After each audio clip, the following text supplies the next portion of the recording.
कोकणातील प्रत्येक अपडेट जाणून घेण्यासाठी आजच माझे कोकणच्या सोशल मीडिया प्लॅटफॉर्मला लाईक, फॉलो आणि सबस्क्राइब करा। नमस्कार, मी सागर कदम। माझे कोकणमध्ये तुम्हा सर्वांचं मनपूर्वक स्वागत आहे। बातमीपत्राला सुरुवात करण्याआधी पाहूयात बातमीपत्रातील महत्त्वाच्या हेडलाईन्स। घेरा रसाळगड ग्रामस्थांना जीव धोक्यात टाकून करावा लागतोय प्रवास करण्यासाठी लाकडी साकवाचा घेतायत आधार।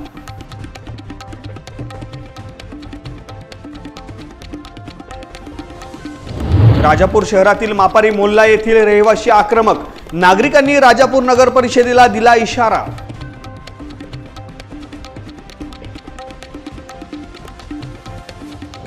आणि लांजा नंबर 5 शाळेची उज्ज्वल यशाची परंपरा कायम, स्काउट आणि गाईड्स परीक्षेमध्ये उज्ज्वल यश।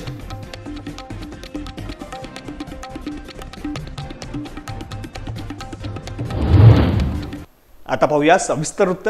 भारताला स्वातंत्र्य मिळून 78 वर्ष पूर्ण होत आहेत, परंतु खेड तालुक्यातील आजही दुर्गम भागातील काही वाड्या पावसाळ्यात जीव धोक्यात टाकून लाकडी साकवावरून प्रवास करताना पाहायला मिळत आहेत। गाव देवघर व हुमरी दरम्यानच्या ओझर खोंड्यात घेरा रसाळगड गावाची ओझरवाडी वसलेली आहे। स्वातंत्र्याच्या 78व्या वर्षीही या वाडीला रस्ता व साकवाच्या सोयीसाठी शासनाचे उंबीरटे झिजवावे लागत आहेत।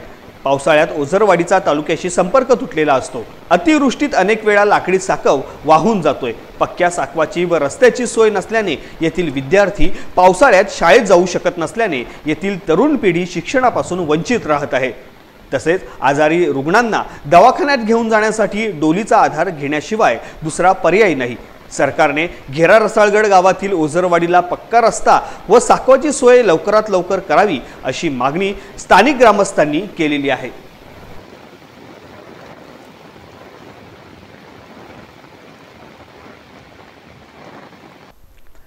राजापूरमधील मापरी मोल्ला येथील रहिवासी रस्त्याची दुरावस्था झालेली आहे। मागील अनेक वर्षापासून मागणी करून देखील नगर परिषदेने जाणीवपूर्वक याकडे डोळेझाकपणा केला असल्याचा आरोप नागरिकांनी केलेला आहे।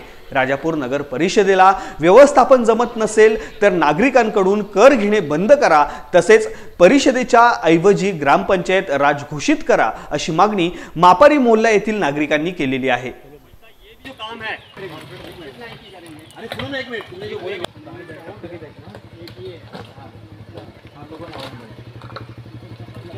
प्रमाणे तुम्ही हे खड्डे आम्हाला भरून द्या, ये बोला है। फिर मालूम है ना, मैं परसों आया था ना इधर, तो अगर वो खड्डे भर रहे, अगर वो खड्डे राजापूरच्या रस्त्यांची दुरावस्था झाली। राजापूरला कुठलाही वाली राहिलेला नाही।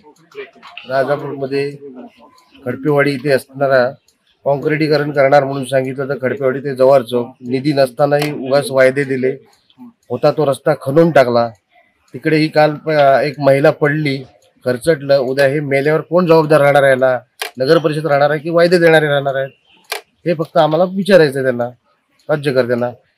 या निवडणुकीवर बहिष्कार घालणं, कलेक्टरला पत्र देणे की आम्हाला इथे ग्रामपंचायत करून द्यावे, जेणेकरून ग्रामपंचायतच्या मार्फत कमीत कमी जे काय होईल चांगल्या पद्धतीने आमचे कामं तर निघणार। जर नगर परिषदच्या मध्ये हे जर गोंधळ चालत असेल तर आम्ही ग्रामपंचायत मध्ये राहायला तयार आहोत। आम्ही काय ग्रामपंचायत मध्ये राहू आणि ग्रामपंचायत मार्फत काय काम असेल 50 लाखाचं नाही तर 2 लाखाचं काम आमच्या पद्धतीने तर होईल। काय हे जे काय त्यांच्या पद्धतीने होतोय, अधिकाऱ्यांच्या पद्धतीने किंवा तिथे नगरसेवक बसले नगराध्यक्ष आणि नागरिकाला कधीही विचार केला जात नाही। ग्रामपंचायत असले नागरिकाचा विचार केला जाईल। आम्ही सरळ वाडीचा सही सिग्नेचरनी कलेक्टरला आदेश देऊ की साहेब आम्हाला तुम्ही ग्रामपंचायत मध्ये टाका, आमच्या वाडी ह्या नगर परिषद मध्ये नाही तर असं आम्हाला वाटते।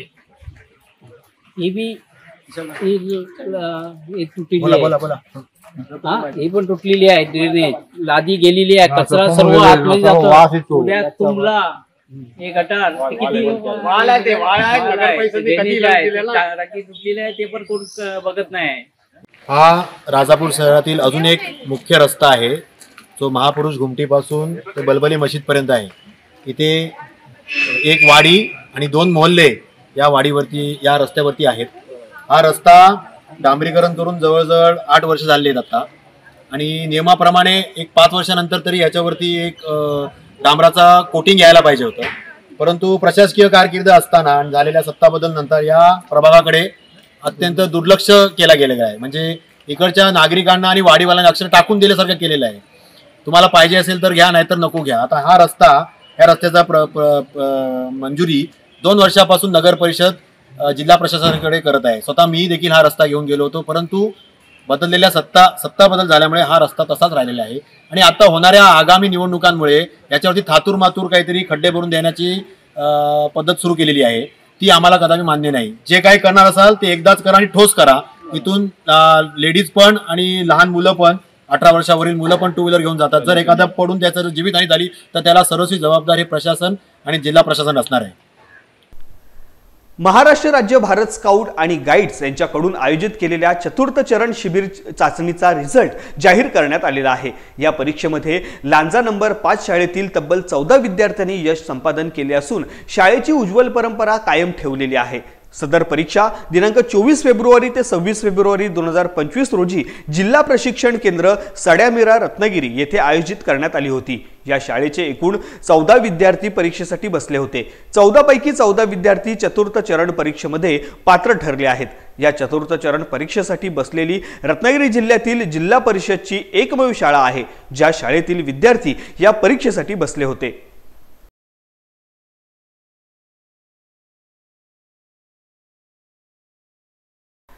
रामेश्वर ITI दाभिड येथे 21 जून रोजी जागतिक योग दिन उत्साहात साजरा करण्यात आला. या कार्यक्रमात ITI मधील सर्व विद्यार्थी व विद्यार्थिनींनी सक्रिय सहभाग नोंदवला. या कार्यक्रमाचे मार्गदर्शन संस्थेचे प्राचार्य तसेच योग अभ्यासक मकरंद ढोकळे यांनी केले. त्यांनी विद्यार्थ्यांना योग दिनाचे महत्त्व समजावून सांगत योगासने, प्राणायाम व ध्यानाचे प्रात्यक्षिक करून घेतले. या उपक्रमामुळे विद्यार्थ्यांमध्ये आरोग्याबद्दल जागरूकता निर्माण झाली असून योग हा शारीरिक व मानसिक स्वास्थ्याचा महत्त्वाचा घटक असल्याचे सर्वांनी अनुभवले.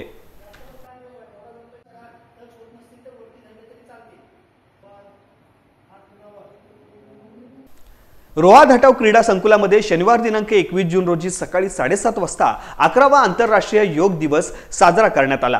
क्रीडा व युवक सेवा संचालनालय महाराष्ट्र राज्य पुणे, जिल्हा क्रीडा अधिकारी रायगड अंतर्गत रोहा तालुका प्रशासन, रोहा तालुका क्रीडा संकुल धाटाव रोहा, पतंजली योग समिती, सुराज्य सामाजिक संस्था व राजमुद्रा फाउंडेशन यांच्या संयुक्त विद्यमाने हा योग दिन साजरा करण्यात आला. योगाचार्य दिलीप घाटे यांनी योगासने घेतली व सर्वांना त्या योग प्रकाराचे महत्त्व व फायदे उपस्थितांना पटवून दिले. या कार्यक्रमानिमित्त एशियन चॅम्पियनशिप मिक्स बॉक्सिंग स्पर्धेत सुवर्ण पदक मिळवलेल्या रोह्यातील स्मित सकपाळ, आद्या पालांडे व धृती लाड या खेळाडूंचा सत्कार प्रांताधिकारी ज्ञानेश्वर खुटवड, तहसीलदार किशोर देशमुख व पोलीस निरीक्षक मारुती पाटील यांच्या हस्ते करण्यात आले.